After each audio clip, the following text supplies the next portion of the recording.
Que a paz do nosso Mestre Jesus esteja nesta casa e em nossos corações.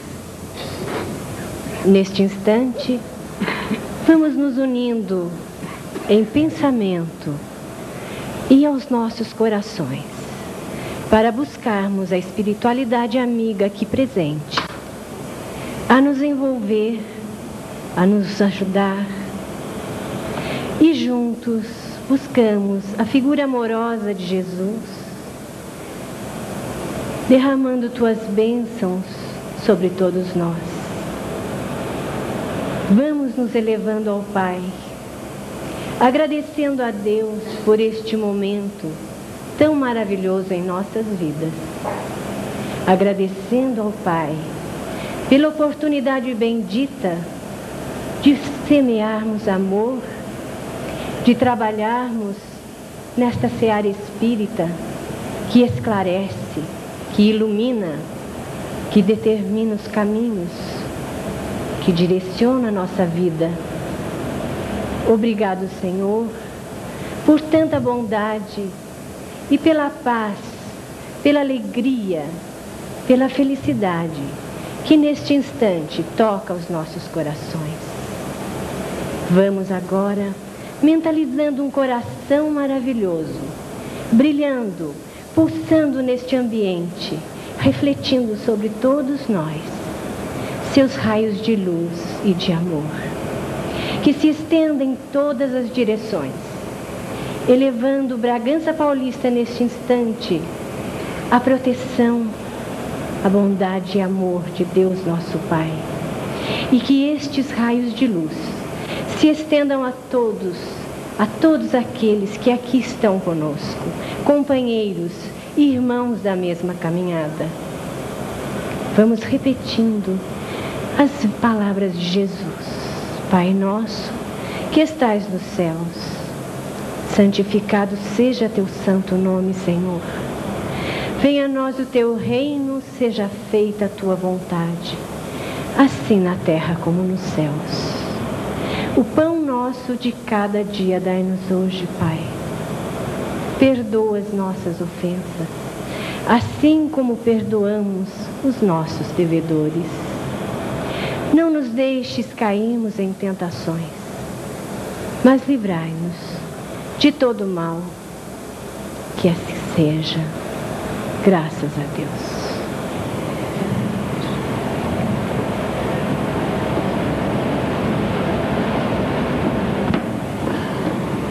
Prezadíssimos companheiros, senhoras e senhores, nossos irmãos de ideal, Divaldo Pereira Franco, uma bandeira que representa o movimento espírita no Brasil e no mundo, atingindo na atualidade a cifra de quase 130 livros produzidos na sua psicografia, tendo viajado a 54 países, retornando muitas vezes, há mais de 30 anos no exterior e há 48 anos no Brasil, levando a mensagem do Evangelho. Poucas são as pessoas nos arraiais espíritas que não ouviram falar de Divaldo Franco, esta palavra brilhante, este verbo arrebatador, e aqui está a prova neste auditório, nesta noite em Bragança, as pessoas que acorreram de várias cidades para ouvi-lo. E assim tem sido em toda parte, no Brasil e no exterior. Nós distribuímos aí na entrada um release, onde está resumido o trabalho de Divaldo nesses 48 anos de atividades doutrinárias. Basta dizer que nestes quase 50 anos de dedicação ininterruptas, de uma perseverança incomum, Divaldo Franco é também um excelente educador de crianças e de adultos, de almas, com seu verbo. Plantou na Mansão do Caminho uma grande obra social, a Mansão do Caminho, que tem servido de modelo, inspiração para muitas outras instituições. E ali já passaram mais de 50 mil crianças e jovens, desde 1952, quando foi fundada a Mansão do Caminho. Trabalhou durante 35 anos como funcionário, dispondo de todo o seu tempo a serviço da doutrina. E como só ia acontecer no movimento espírita, médiuns, dirigentes, diretores, ninguém vive da doutrina, mas para a doutrina. E Divaldo proporciona a este trabalho, através das obras que produz, os recursos financeiros para a manutenção desta grande e excelente obra social da Bahia. Estes 126 livros produzidos, que já somam a 4 milhões de exemplares, quase 50 títulos vertidos a várias línguas. Tudo isso para iluminar as almas, preparar esta nossa humanidade na busca do terceiro milênio, na busca do mundo de regeneração. Tem sido este pegoreiro, este astro errante, verdadeiro cometa de luz, amparado pelos benfeitores espirituais, sobretudo Joana de Ângeles, que fora abadesa no século passado na Bahia, espírito rico de cultura e de iluminação, cuja trajetória, ao lado da mensagem de Jesus, vem hoje arrebatando muitas almas através dos seus livros tão cativantes. E hoje nós trazemos aqui em Bragança a última obra que foi psicografada, que está editada, de uma série de obras de psicologia transpessoal, a busca do autoconhecimento, o autodescobrimento, a autoestima, a autovalorização, fazendo parte de uma série de outros livros, como o Homem Integral, Plenitude, o Ser Consciente e o Autodescobrimento. Muitas pessoas têm manifestado interesse em conhecer a Mansão do Caminho. Como funciona? Como é possível manter 2.850 crianças diariamente no mesmo espaço, embora seja grande, 90 mil metros quadrados, 43 edificações?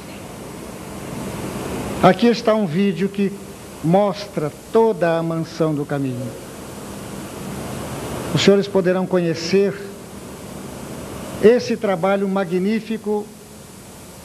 Aqui estamos nos reportando que a Mansão do Caminho, uma obra modelar no campo da educação e da promoção humana. Todos nós estamos ansiosos para este grande momento, que é ouvir a palavra de Divaldo Pereira Franco. E nós vamos, nesse momento, passar a palavra a ele.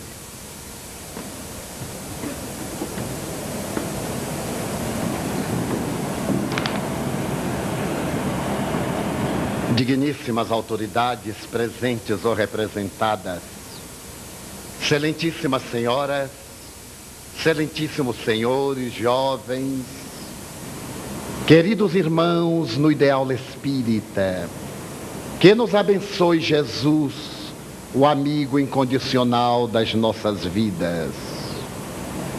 No dia 10 de novembro de 1793, na Catedral de Notre-Dame, em Paris, Pedro Gaspar Chaumette, que representava os ideais da Revolução Francesa vitoriosa, ergueu-se no glorioso templo e do púlpito, proclamou uma ideia mais revolucionária.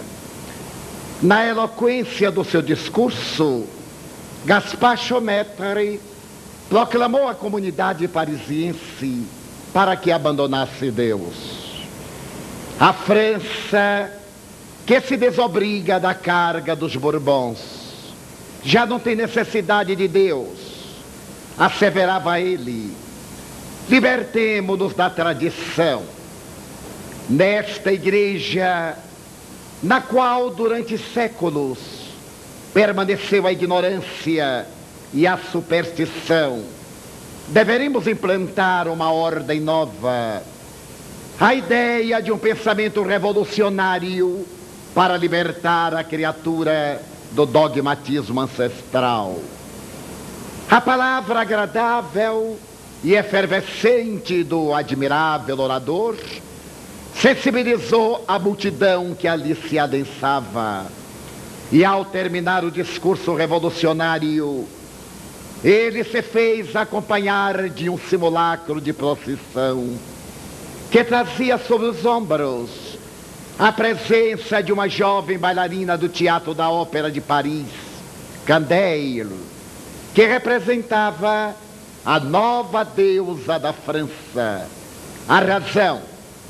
Logo depois, em uma das reuniões da Convenção Nacional, Jacques Duprat, fascinado pelo entusiasmo do seu amigo e antecessor, declarou emocionado: senhores, não temos necessidade de Deus. Eu desejo dizer hoje que os meus deuses são a ciência e a razão.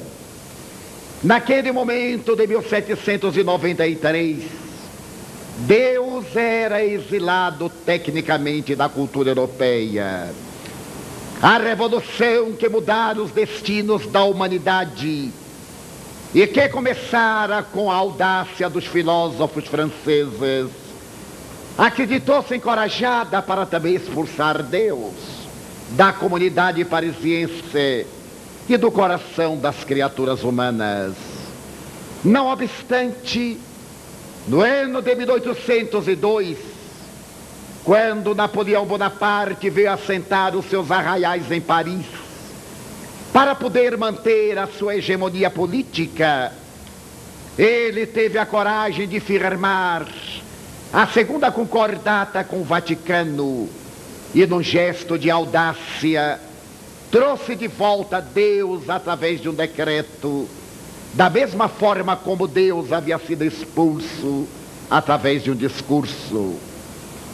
No dia 2 de dezembro de 1804, na mesma veneranda igreja gótica de Notre-Dame, quando Napoleão Bonaparte, a tornar-se imperador dos franceses, ante o coral de 200 vozes que cantavam pompa e cerimônia especialmente composto para aquele momento, o Papa Pio VII levantou-se para coroar o nobre imperador dos franceses.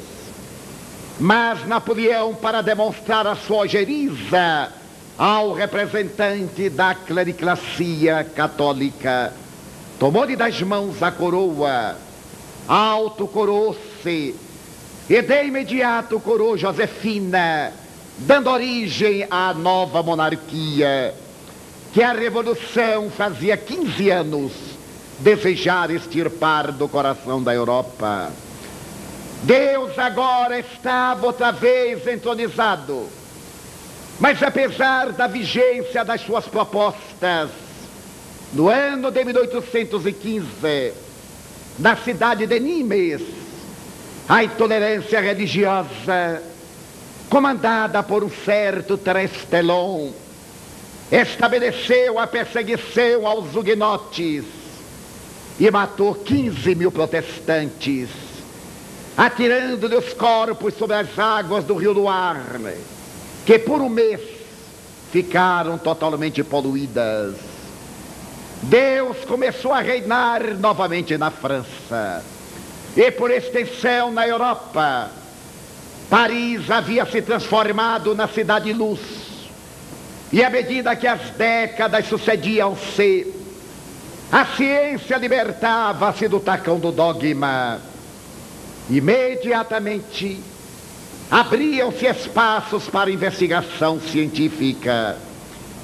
A filosofia procurou proclamar uma era nova a partir da manhã de 31 de março de 1848, quando Karl Marx apresentou em Londres o seu Manifesto Comunista, dando ensejo para que a dialética marxista, apoiada por Hegel e Engels, iniciasse uma nova era de negação.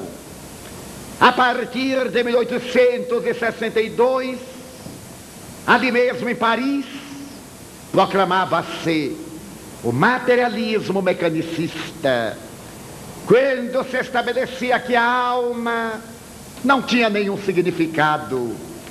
A alma era uma sudorese cerebral, semelhante à bilis, que é nada mais do que uma excrescência do fígado. Proclamava-se agora o materialismo histórico, e Deus novamente era exilado da Europa. A proposta da ciência, aliada à filosofia, da tecnologia nascente, proclamava novamente a morte de Deus. Mas é exatamente nesse período que no ano de 1857, Allan Kardec, pseudônimo do eminente pedagogo Hippolyte Léon Denisard Rivail, inaugura a era do espírito imortal, apresentando em Palais Royal, no coração da Cidade Luz, na livraria Danty, uma obra que deveria trazer Deus de volta, já não por intermédio de audaciosos decretos de reis medievais ou de imperadores de improviso, mas através da razão. As experiências da fenomenologia mediúnica levavam o pensamento histórico à realidade de uma causalidade única. E Deus era trazido agora de uma forma inesperada, com os fundamentos da lógica, fundamentos esses estruturados no mecanismo dos fatos, na realidade das experiências de laboratório. Mas logo depois, os grandes filósofos alemães, como Nietzsche, estabeleceram a desnecessidade de Deus.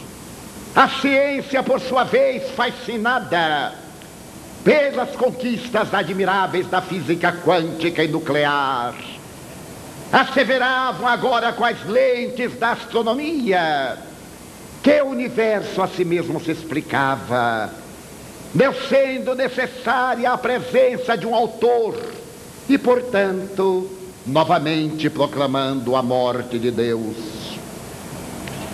Ao começarem as luzes do século XX, Albert Einstein, depois de haver apresentado a sua teoria da relatividade do tempo e do espaço, percebe a causalidade divina e curva-se diante de Deus, proclamando a necessidade de um autor e asseverando que fora do universo existe um poder pensante e atuante que independe dele. De imediato, os pais da moderna física quântica, da biologia molecular e da astrofísica asseveram a necessidade de Deus e voltam agora a proclamar Deus através da ciência. Na década de 1960, 1970, no momento da Revolução Hippie e da queda dos valores absolutistas do pensamento vitoriano, quando 4 jovens alucinados saem da Inglaterra e revolucionam a música internacional, tornando-se mais importantes do que Jesus Cristo. Na opinião de John Lennon, a humanidade faz uma outra revolução teológica. E os grandes estudiosos da religião na Holanda apresentam o catecismo moderno. E nesse catecismo holandês, eles estabelecem que são cristãos São teólogos, mas não acreditam em Deus. Não há nenhuma necessidade de Deus para explicar o universo. E novamente, a velha proposta de Pedro Gaspar Chaumette, em apenas 200 anos quase, repete-se quando é proclamada novamente a morte do soberano autor do universo. Diante desta panorâmica, fazemos uma avaliação e as criaturas humanas aturdimos-nos a respeito da legitimidade ou não da realidade de Deus. Haverá por acaso dentro da ciência evidências da realidade de Deus? Haverá provas consubstanciadas na experiência dos fatos que possam demonstrar a causalidade do absoluto? Foi nesse período que em Nova York apareceu uma obra perturbadora, firmada por um homem admirável, o Dr. Cressy Morrison. Ele, durante 40 anos, foi diretor do Museu de História Natural da cidade de Nova York. E diante da calamidade do cepticismo, ele resolveu trazer a sua colaboração. Eu creio em Deus. E apesar daqueles cientistas dialéticos negarem a realidade de Deus, o Dr. Cressy Morrison afirmava